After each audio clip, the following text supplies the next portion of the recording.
विधानसभेचे भाजपचे उमेदवार प्रताप अडसड यांच्या बहिणीवर चाकून जीवघेणा हल्ला. अमरावतीमधील सातेफळ जवळील घटना.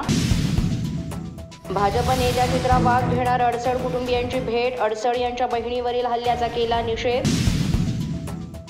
छत्रपती संभाजीनगरच्या गंगापूर मतदारसंघातील अपक्ष उमेदवाराच्या गाडीवर हल्ला. अपक्ष उमेदवार सुरेश सोनवणे यांची गाडी अडवून जमावाकडून दगडफेक.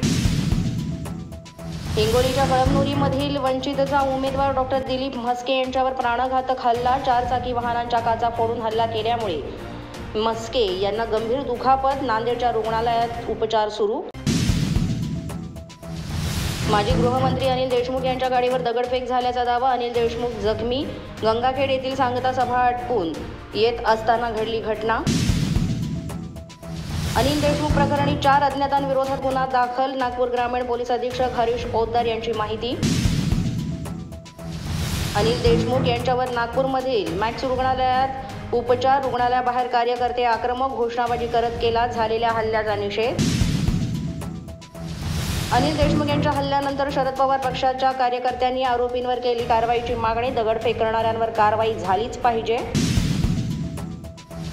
भाजपनं हल्ला केल्याचा अनिल देशमुख यांना संशय, तर हा देशमुखांचा स्टंट असल्याचा भाजपचा दावा.